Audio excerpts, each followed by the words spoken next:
And good morning. Welcome to Today at the Races presented by Fidelity First. I'm Stanton Salter along with our odds maker Keith Fustel on a beautiful Friday to kick off the three-day race weekend. Glad you're with us. Nice weather today. Yeah. I just saw him working on the track a little bit. How do you think it's going to be starting off in the first race? Looks like we're fast. We're ready to go. Maybe a little bit of moisture still left in this racetrack. We've got a lot of rain We did recently in this area. So, yeah, the guys have done a great job keeping this track looking good and in good shape. So, yeah, we'll start fast to get it going, and we'll monitor the situation as we always do. We'll have an accurate track description, and we'll change it if we have to. All right, nice 9-race card today. A couple nice maiden races I'm looking forward to. Nice handicapping tournament here tomorrow as well. Saturday here at Laurel Park. It's the Cure the Winter Blues handicapping tournament every Saturday through March 3rd. Weekly prizes plus a grand prize. It's only a $10 entry fee. Going down to guest services on the first floor of the clubhouse to learn more about the Cure the Winter Blues handicapping tournament every Saturday through March 3rd. Good stuff. It is very good, and little hello out to Vegas to some of our guys, especially one of our local handicappers, Action Andy, who you're talk about a little bit on the show. Yep. Real sharp handicapper is out there representing Laurel Park in the big tournament out at Treasure Island. Going on this weekend. Old Kyle Fitzgerald is in there, I heard. Okay, from Colonial Downs, and my buddy Scott Johnson from out in L.A. So good luck to those guys and everybody else that's on board for that big tournament. Yeah, but we got the Cure the Blues, and we've got the big one. We've got lots of stuff here that can vault you into some big paydays. Well, hopefully we can give those guys some winners out there. We wish them best. Hopefully they can take down the big money out there in Vegas. We have a huge day coming up a week from tomorrow, the Sprint Fest Winter Carnival here at Laurel Park. It's going to be a big day. We have 6 stake races, with the features being the Grade 2 Barbara Fritchie and the Grade 3 General George. Some other nice races as well. The John Campbell, the Miracle Wood, the Wide Country, Maryland Racing Media Stakes. Going to be a big day. The $2,500 ice wall. You can chip away at some money in the ice wall. And we're giving away a Maryland Jockey Club sweatshirt on Sprint Fest Winter Carnival Switching it up Day. a little bit, from the hats to the sweatshirts. That's good. We could use an extra layer today, no doubt. All right, so a big day coming up a week from tomorrow, Saturday, February 17th here at Laurel Park. Let's get right to the action today, show you the track, weather, and all that jazz here. Main fast track here, if we have it. Pop it up there, that track one time. Show them that track one time. There we go. Fast track here today. 61 minutes out for the first race. And weather, what are we in the 30s today? A little breezy. Yeah, it was about mid-30s driving in. And like I said, we have plenty of breeze to dry this racetrack out. Going to get up maybe in the lower 40s, I would guess. We need the sun to shine on through. Warm it up for us a little bit. But, yeah, track fast. Waiting for the turf. Couple more months, right? Yeah, turf right around the corner. Post time at 12:30. We've gotten on the turf before as early as March, so we'll see. We got a nice turf course here, but we're on the main track today. Let's take a look at race 1. Race 1's going to kick off that rolling super high 5. Little carryover today, $759. That's a low 15% takeout. Every race with 7 or more entries for the rolling super high 5. We'll also start the early pick 5 here in race 1. Both your pick 5s, your best bet with that industry low 12% takeout. Mandatory payout here on the early pick 5. We're going 6 furlongs here in the opener, claiming 5,000 filly mares. Haven't won a race in 6 months, never won 4. I go to the outside here. I think the 7's going to get a nice trip. Stormy Mama, Carlos Quinones aboard the 7-year-old mare for trainer Annette Eubank. She's only 1 for 39 here at Laurel Park, 4 for 52 overall, but she's made 100,000. A good rally and second last out at this level. I think she'll get a nice trouble-free trip coming from the outside today. She's certainly knocking on the door, but I can't get past 0 for 14. Not just 0 wins, 0 seconds and 0 thirds at the distance. Kind of crazy. I've tossed her in a couple times, and she's let me down. Now today could be the day. She's rounding back. Okay form for her. She'll be chasing from the outside. The 1, I'm going to try to beat the favorite. Our Gabriel, let's talk about her. They're the favorite, dropping. Claimed on January the 8th, race the adequate amount of time. Boom, we're going to go ahead and drop and get in for this nickel condition. Caught a good one last time. Blue Hen Madness for Scott Lake was in good form. I think this filly can come from a little bit further back off the pace. She'll have she'll have some targets. Ballroom Dancer is, I think, going to be the survivor of the speed. She had a terrible draw on the 27th. She was down inside, dueling through okay internals. Just faded fifth, beaten 8 lengths. She'd go 3 races back, though. She held on for dear life at this distance with a 51 buyer. I think she sits just outside of Transzip, who she dueled with last time. Can go shake clear. She's going to have to hold off the closers. It's going to be the 1, our Gabriel, or even the 3. I think Miss Swisher reunited with Steve Hamilton. All right, so we both like the 1, 6, and the 4. You throw the 3 in there as well, Miss Swisher, with Steve Hamilton aboard for Kevin Dove. So nice beaten nickel for Philly and Mares there in the opener to kick it off. Let's take a look at the early pick 4. You have a ticket for the early pick 4 starts in the second race. Let's take a look here at Keith's early pick 4 ticket. Okay, it's not too expensive. I think it's $18, right? If we've got that early pick 4 ticket comprising races 2, 3, 4, and 5. There we go. Thanks, guys. Get you started with the 2, 5, and 7 in leg 1, starting in race 2. I like Old Dude maybe off the claim as your price shot. For Claudio, you don't usually say that with Claudio, but you're going to get a little bit of value, I believe, on the 7. Old Dude. Race 3, I think, might hold the key to the bigger payout in this early pick 4 if we're going to have that. I'm going to throw some shots in there, but we're going to spread with 6 horses in race number 3, singling our old buddy, Classic Wildcat, in race 4. 2 deep in the 5th with the 1 and the 4. Jumping Michelle off of a very troubled trip, but I like this horse holding the level for Gonzalez, and the 4 Elevated Vision, a firster for Phil Schoenthal. You've got a little info later on that one. Let's talk about race 2. All right, let's take a look here at the second race. It's claiming 15,000 straight 3-year-olds going 6 furlongs, and we have a stat here on trainer Ned Allard. He's bringing a 3-year-old down here. Number 2, Alberto's Al Quinto, 3-year-old son of Factum. Here's a stat on our man Ned Allard. Yeah, Ned Allard over the last 2 years here at Laurel, he loves it. 5 for 13, 38%, and 6 for 13 in the money with his dirt runners. Look at that ROI, $7.61. You're not going to get a whole lot of value with the 2 Alberto's Al Quinto, the Ned Allard runner in here.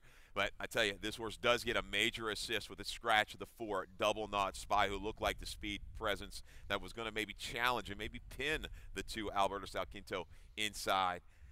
He's going to be loose, I think. I think he's going to be able to shake clear of this field. He's going to be tough to run down, but as we talked about just a little bit ago, the 7 Old Dude will be my value shot for Gonzalez. I like the raise off of the claim. And if you take a look, Stan, look at the recent work.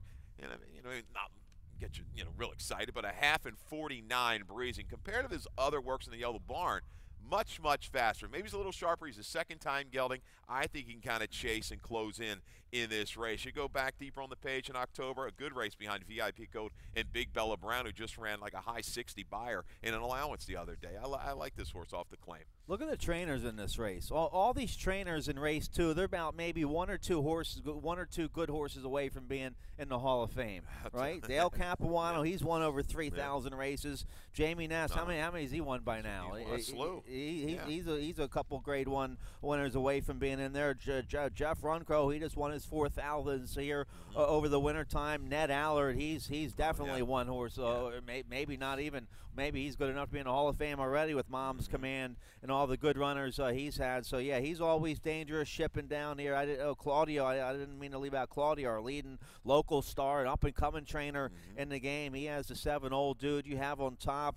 And, a beaten favorite at this level last out, but now first time Claudio, he's 34% off the claim. You have to respect that. I think you can stalk him out. Twitchy's last stand, probably the horse to beat. I think favoritism is going to go right between the 2 and the 5, and here a 3-time winner compared to the rest of these has the edge right there. Has reeled off 2 straight wins in very good form. Now goes first time for Dale. Holds the level off the claim. Owner-trainer Dale and Lewis Allman combined for a win the other day. Grease Lightning right on Sunday. Let's go to the 3rd.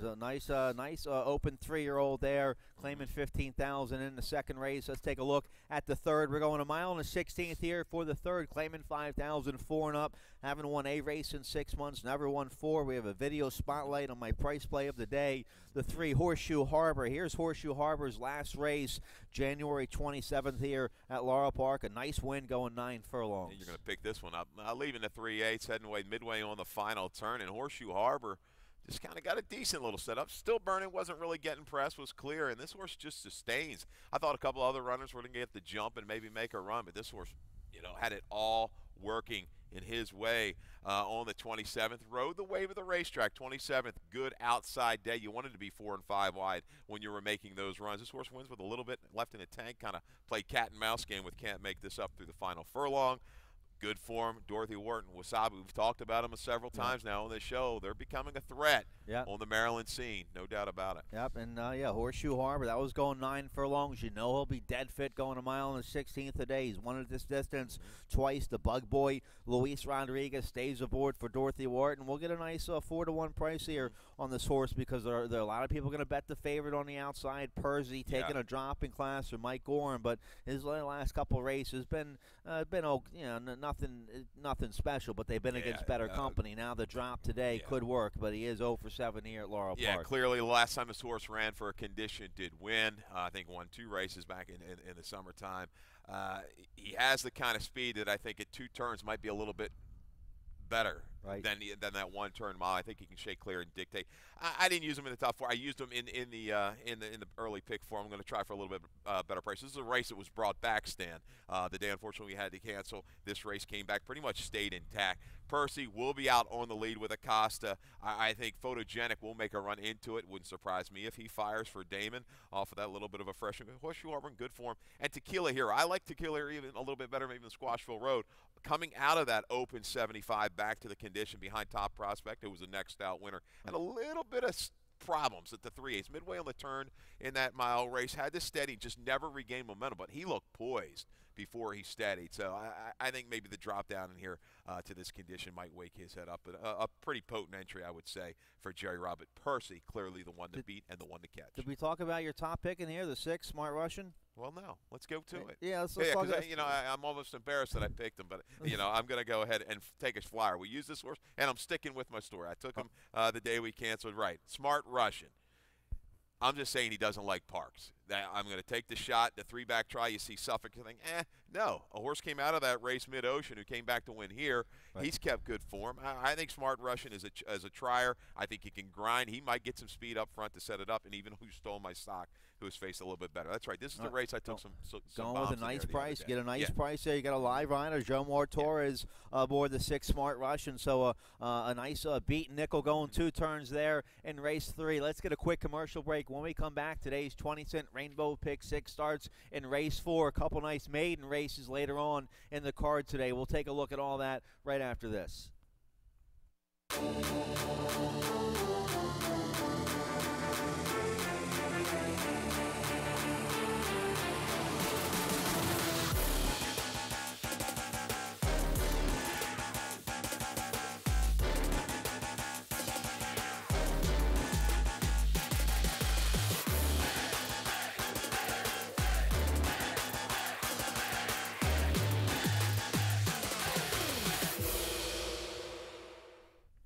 Okay, welcome back today at the races here at Laurel Park. Let's take a look at the 20-cent Rainbow Pick 6. Starts in race 4 today. It's a nice claiming 7,500 to kick off the Pick 6. No carryover today. They hit it last Sunday. I have a late Pick 5 ticket that's coming up in the 5th race, but we also kick off the middle Pick 4 here in race 4. Going 5.5 furlongs, 4 and up, wide open, claiming 7,500. And are we both on the 12-year-old here? Number 2, Classic Wildcat, dropping back down to this level where he's very tough for the Hall of Famer King Leatherberry. Sheldon Russell gets aboard today. First time. I don't know if he's ever been on this horse before, but Toledo out with an injury, and so we get Russell today on the Wildcat. Yeah, and I think he'll draft in an okay position. Stan, I know he draws the inside, but Sing Praises is a one-dimensional runner for Kenny Decker. He's going to want to go out and set sail. He'll have to deal with the 6 King's House. Part of the speed in this race I thought was going to be a Pace Presence Road Agent. Number 5 has been scratched. So at least King's House, Sing Praises, probably doing battle up towards the front end. Classic Wildcat drafts up into position, stalks, pounces. He's back to the right level. Last time out was just a little bit too good of a field. I think that, I'm not saying back in his heyday he was going to beat them. He just fell too far back and had too much to make up when they turned for home. But still, respectable the way he closed. On a day the speed was pretty good. The speeds did go around that track in that race, 1-2. So Classic Wildcat, I like this little drop down a notch and gets him back in the winner's circle. What can you say All more right, about it? stuff. What a year he had at 11 years old. Yeah. 13 starts, 5 wins, 2 seconds in a third. In 80 3 thirds, made 87,000. Not That's bad. huge. Not That's bad. awesome. And sitting on a good year this year, especially at this level. So we both like Classic Wildcat there in the 4th race. Okay. Let's take a look. We have lots of action going on here in the 5th race. We kick off the late pick 5 here in race 5. Industry low, 12% takeout on the late pick 5. I have a ticket for it today. Let's take a look. A very affordable $32 play for me. I'm going to go 4 deep in these first couple races. Race 5's a maiden 40 for 3-year-old fillies. I'll go with the 4, 6, 7, 9. The 7, What the Beat. My top pick at 9-2 for Robbie Bales here in the 5th race. Race 6, 3-year-old fillies claiming 25,000. I'll go 4 deep in there using the 2, 3, 6, 7 in there. And then race 7, I narrow it down a little bit. And race 7's a nice maiden special weight for 3-year-old fillies. I like the 6, Rumor Ridge in there for Ferris Allen. I also like the Phil Schoenthal, first-time starter, the 9, Madison Avenue. Schoenthal with a couple live first-time starters today in races 5 and 7. Then a nice allowance race in the 8th race. I think the 2, Mischief Matt's going to run a huge race for Claudio Gonzalez, but so is the 6, Munificent for Mary Epler. And then I can't believe I'm doing this. I just because I run out of money there in the last race, but go deeper if you can in the last race. I'm singling on Centcom, who's been a beaten favorite in his last 4 races, but is taking a drop in class today and gets ends up with the lead rider Georgie Vargas. I mean, it looks like now or never. Yeah, you know, to get through that condition. And a good spot today. Yeah. All right, let's take a look here at race 5. Video spotlight here on the Claudio Gonzalez filly, number 1, Jumping Michelle, 3-year-old daughter of Jumpstart. Here's Jumping Michelle's last race here at Laurel Park back in September, if we have that, guys. Let's show Jumping Michelle. I think we have it. There we go. There we go. And we're going to pick her up kind of mid-pack right now. And she had a little bit of trouble, Stan, going into the turn. Almost looked a little bit green. She's kind of shied from another runner, a little bit of a steady. But no, turning for home, she kind of starts picking it up a little bit. You're going to catch her towards the back of the pack in about the 2 path with the red blinkers, a little shadow roll. And she kind of angles out for room, but then has to tap the brakes. Checks fairly hard right there. Had all the momentum kind of stop, shifts out, and continues on willingly. What I like about this, she's willing to the wire with that trouble. Claudio doesn't deal with a lot of young horses, getting into it now since the barn has gotten a little bit bigger. But they don't drop this filly. They kind of holding her at this level.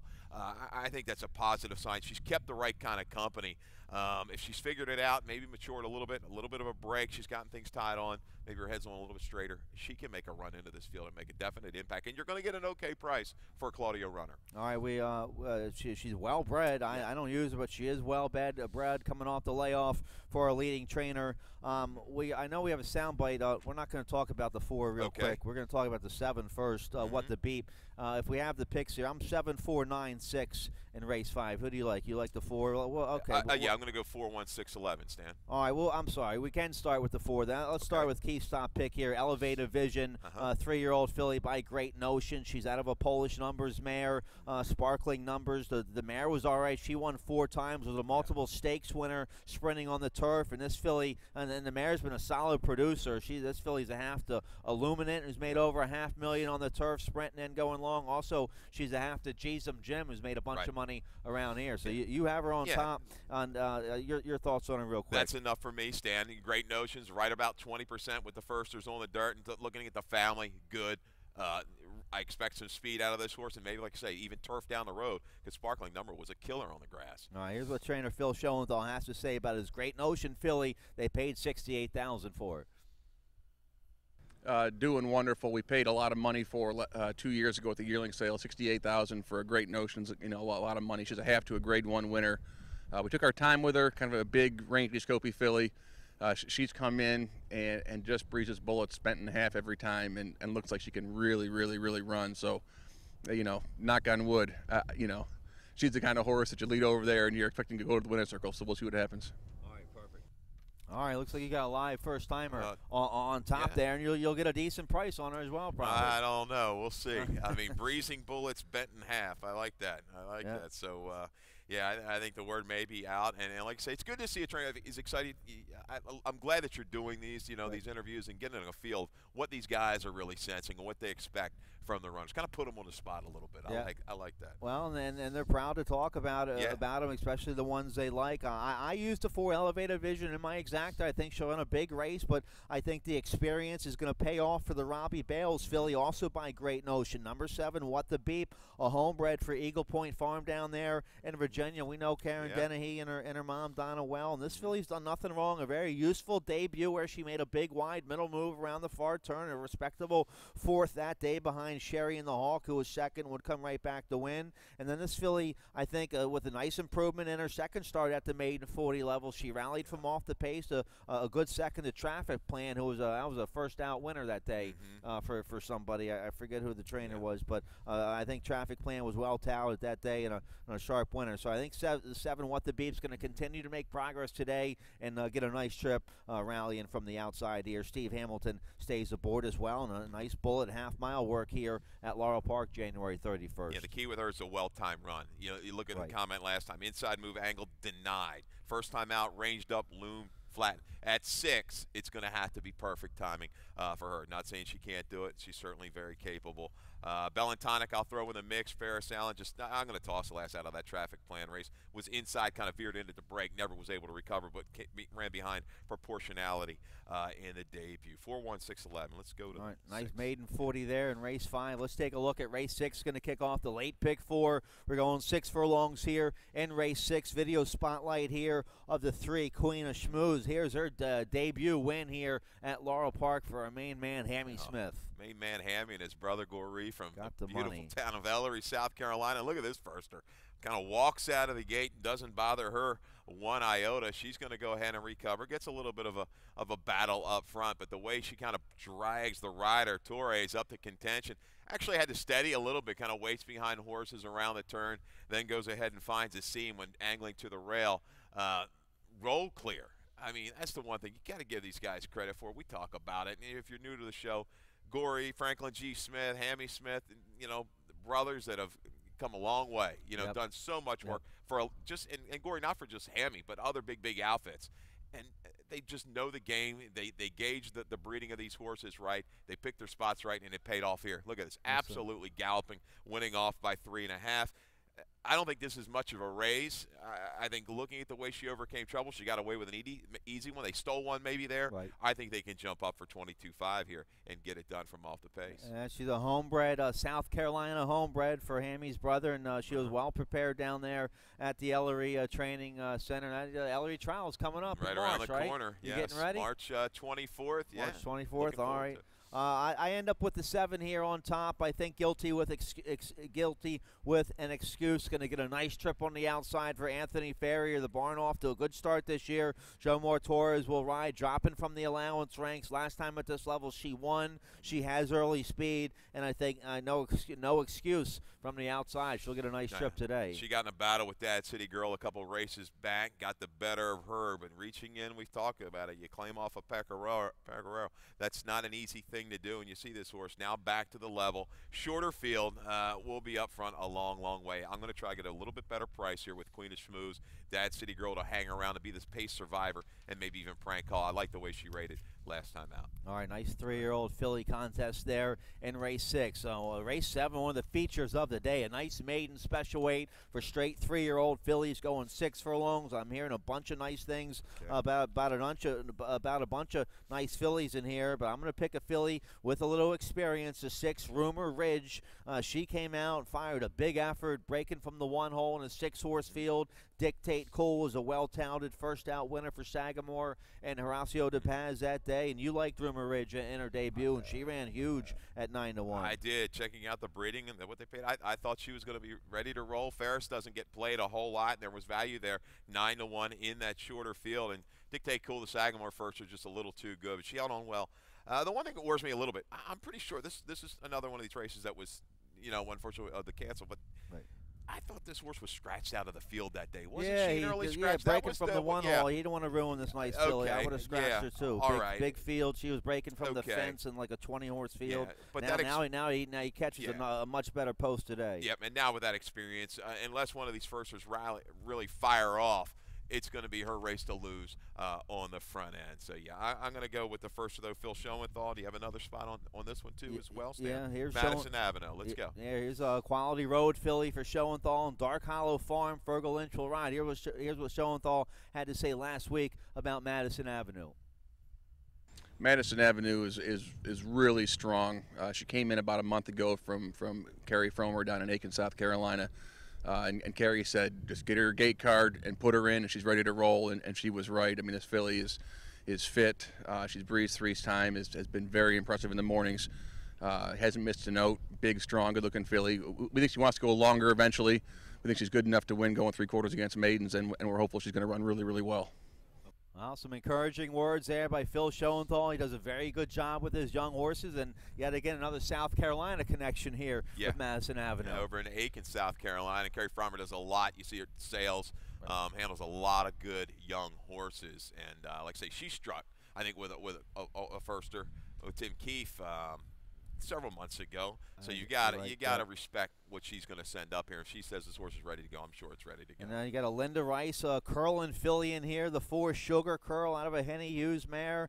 A bunch of works up there at the Belmont training track. You're going to get the leading rider Georgie Vargas on this curling filly, Lasix in debut.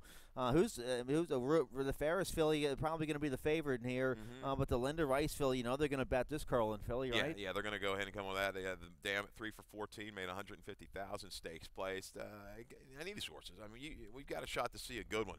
Maybe 2 of them come out of this race and move on down the line. Piece of Candy, unfortunately, draws inside for Moquette.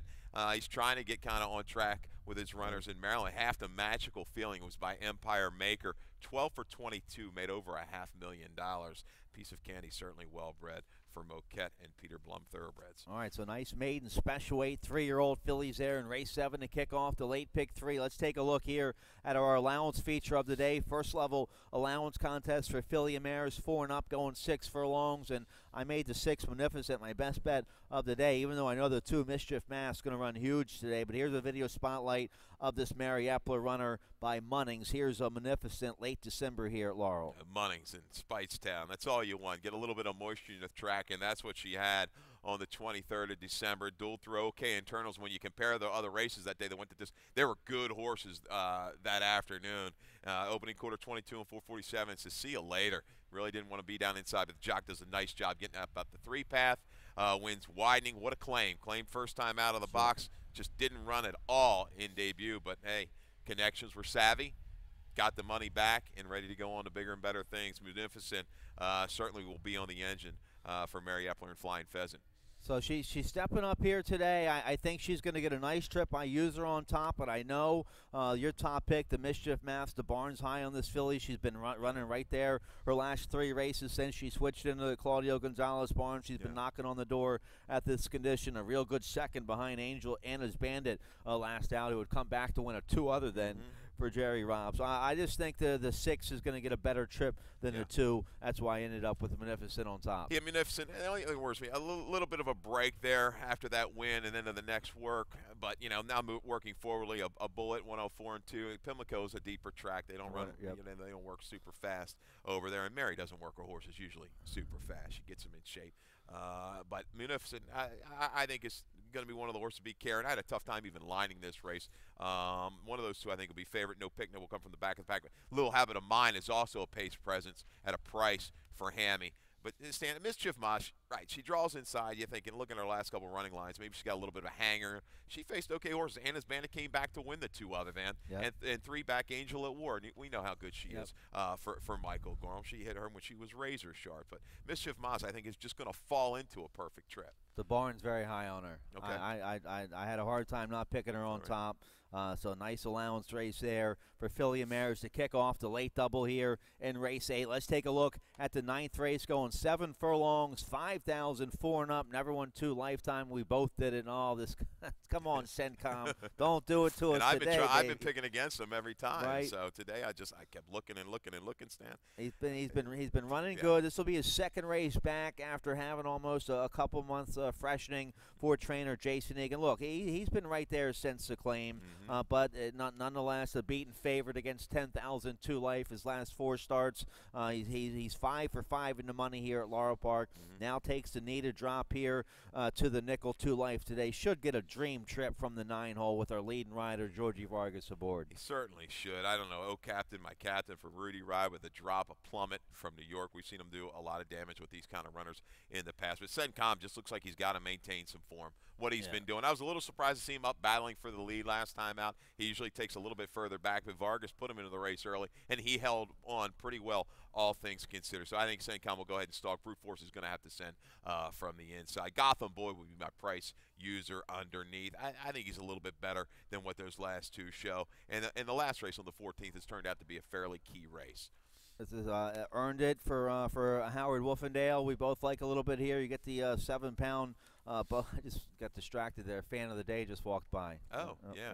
Anyway, okay. my fan of the day at least. But you get the 7-pound Bug Boy Weston Hamilton on this Cal Nation gelding for Howard Wolfendale. This horse also taking a needed drop. Should wake up here today at this level. Is your fan of the day going to join you later on the race show? Are you going to kick Tim to the side?